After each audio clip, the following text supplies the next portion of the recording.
Dan selamat datang ke dunia foam dart blaster Great Hobby. Holy moly. Hi guys, nama saya Gordon, The Great Hobby Man. Dan pada hari ini kami berada di PLSC Ampang guys. Biasanya tempat ni korang tahulah, tempat jual blaster. Tapi hari ini kita akan main Nerf War dekat PLSC Ampang style Milsim. Yang benda span ni, jadi blaster yang digunakan pada hari ini adalah Striker 2.0. Biasa blaster ni beli dekat shopping mall je. Buat sementara waktu saya rasa belum ada lagi dekat Malaysia. Kepada yang dah biasa tengok review saya kan, blaster ni kami dah upgrade sedikit ya. Semua part-part upgrade ni kami beli kat kedai Monkey Mods je ya. Ada spacer, ada barrel, ada scar barrel. Dan untuk game hari ni FPS limit dia 250 FPS. Jadi spacer 2 ketul pun dah cukup untuk hari ini ya. So untuk map yang kita akan main pada hari ini memang sangat menarik sebab kita akan main dekat map cinema di mana tidak banyak orang tahu adanya map yang ni ya. Jadi tunggu apa lagi? Jom kita tengok.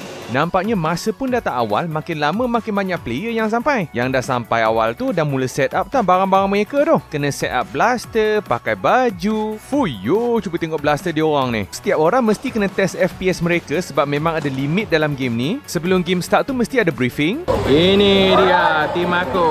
Pada pendapat saya dalam map ni wajib kena pakai lampu sulung ya. Kalau tak memang tak nampak mana kita jalan ni. Memang gelap dalam map ni.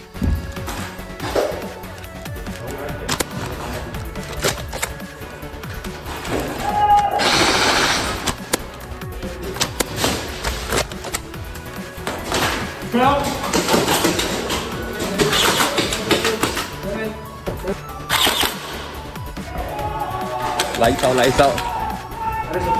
Dah tutup lampu dah ni, bukan main-main. Memang kena torchlight ni, memang tak nampak ni.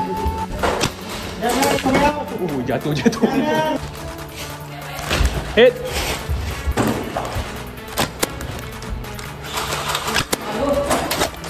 Alright, sampai di sini saja video kita. Kita jumpa lagi di video yang baru.